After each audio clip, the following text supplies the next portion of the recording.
संयुक्त किसान मोर्चा की तरफ से आयोजित की गई है। जैसा आप जानते हैं, संयुक्त किसान मोर्चा देश के लगभग 500 किसान संगठनों का एक प्लेटफॉर्म है, जिसने दिल्ली में वो महान ऐतिहासिक संघर्ष लड़ा जिसकी वजह से तीनों कानून को वापस लेना पड़ा। उसी संयुक्त किसान मोर्चा ने एक मत से, सर्वानुमति से ये फैसला किया कि हम उत्तर प्रदेश चुनाव में जाके ये एक पंक्ति का संदेश देंगे, जो संदेश आपके आंखों के सामने है।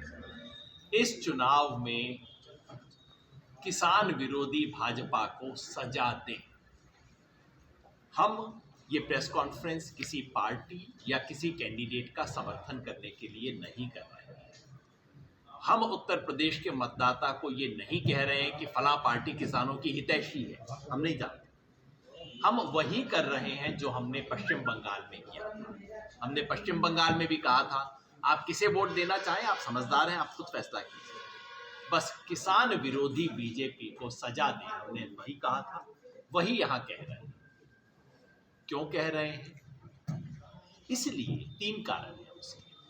पहला कि भारत सरकार ने 9 दिसंबर को चिट्ठी लिखकर किसानों के साथ कुछ लिखित वादे किए, जिसके आधार पे हमने दिल्ली का मोर्चा उठाया। लोगों ने कहा आंदोलन समाप्त हो गया, हमने कहा आंदोलन तो समाप्त नहीं हुआ और हमारा मोर्चा उठ गया। पिछले 2 महीने में सरकार उन सभी लिखित वादों से मुकर गई। पहला वादा था किसानों के लिए एमएसपी की कमेटी बनेगी। कमेटी बनाने में कितना समय लगता है? 2 घंटा लगता है नोटिफिकेशन निकालने में। 2 महीने हो गए हैं, कमेटी नहीं बनी है। और अब 5 दिन पहले सरकार ने संसद में कहा है कि एमएसपी की कमेटी बनाने के लिए चुनाव आयोग से परमिशन लेने की प्रक्रिया आरंभ कर दी गई है। सोचिए, अरे भाई, पहले 1 महीना आपके पास था जबकि कोई आचार संहिता नहीं थी और वैसे भी पुरानी घोषणा को लागू करने पे कोई पाबंदी नहीं थी। बजट भी तो देश का पेश होता है, लेकिन नहीं साहब, ये नाटक खेला जा रहा है। वायदा था कि किसानों के खिलाफ जो केस दाखिल हुए वो केस वापस लिए जाएंगे, लिखित वायदा भारत सरकार का।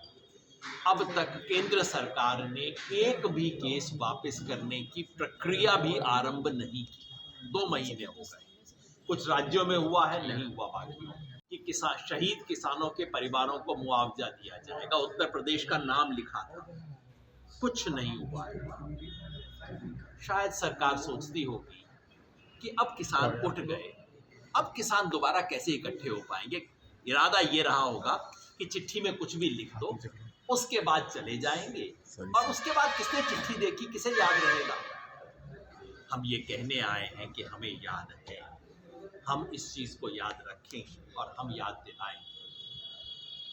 दूसरा कारण हमारे इस कॉल देने का ये है कि सरकार ने अजय मिश्र टेनी, जिन्हें हमने कहा, किसान आंदोलन ने कहा कि ये लखीमपुर खेरी हत्याकांड के सूत्रधार तो ये थे। एसआईटी ने कहा षड्यंत्र हुआ। भाई, षड्यंत्र करता फिर बाहर छुट्टा कैसे घूम रहा है?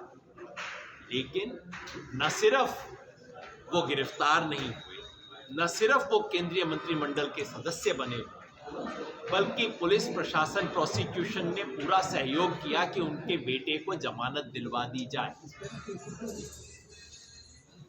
किसान आक्रुष्ट है, ये किसान के जख्म पे नमक छिड़कने का काम है। और तीसरा कारण हमारा फैसला लेने का ये है कि इस योगी सरकार ने किसानों को अपने घोषणा पत्र में किए हुए वादों पर पूरी तरह से अमल करने से इनकार किया है और बेशर्मी से उन्हीं वायदों को दोहराया जा रहा है। भारतीय जनता पार्टी ने अपना जो मैनिफेस्टो किया, बाकी तो मैं बातें यहाँ करूँगा नहीं, लेकिन केवल कृषि की बातें, जो वादे 5 साल पहले किए थे, जिनको लागू कतई नहीं किया, उनको ठीक उसी भाषा में दोहरा दिया गया है।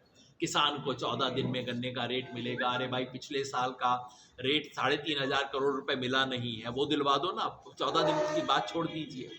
बिजली अब कहते हैं फ्री कर देंगे। अरे आपने पिछले